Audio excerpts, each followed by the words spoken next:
Hi everyone, this is Kevin from ThunderbirdPhoto.com. This summer I had the privilege of interviewing Stan Gordon, who has been documenting Pennsylvania's anomalous phenomena for the past 60 years. Since 1969, Stan has operated a 24-hour hotline to collect reports of strange encounters, and he publishes these in his books and on his website, Stan Gordon's UFO Anomaly Zone. I figured, who better to ask about Pennsylvania's long history of giant bird sightings? You can read my full interview with Stan on ThunderbirdPhoto.com, but today I want to reveal my top 3 takeaways that Stan shared about Pennsylvania Thunderbirds. Number 1. Pennsylvania Thunderbirds aren't just one type of creature.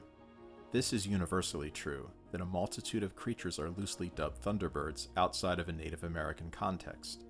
According to Stan, there are a few prominent categories. Very common is a dark brown or black bird that resembles an overgrown turkey vulture. A second frequently reported category is a dark brown or black creature that has leathery skin, lacking feathers like a giant bat. A third category is often described as prehistoric, like a pteranodon or teratorn.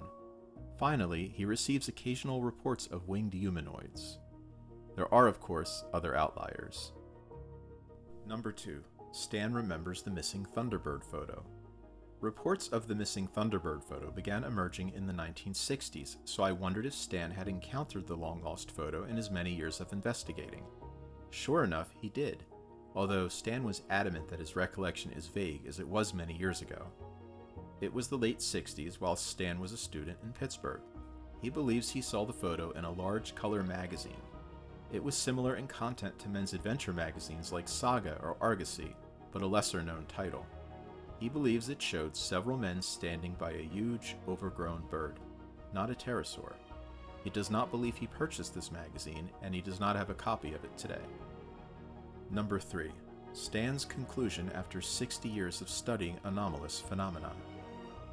In spite of investigating strange phenomena for 6 decades, including Thunderbirds in the infamous Kecksburg UFO crash, Stan has yet to experience his own encounter. However, he approaches every investigation with a healthy balance of open-mindedness and skepticism. Stan said that, although he's reluctant to state this, the data he's collected all these years suggests the phenomena people are experiencing have both physical and non-physical components.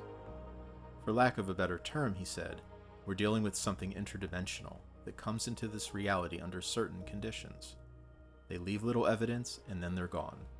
Right now, said Stan, we're dealing with something that's beyond our present scientific understanding.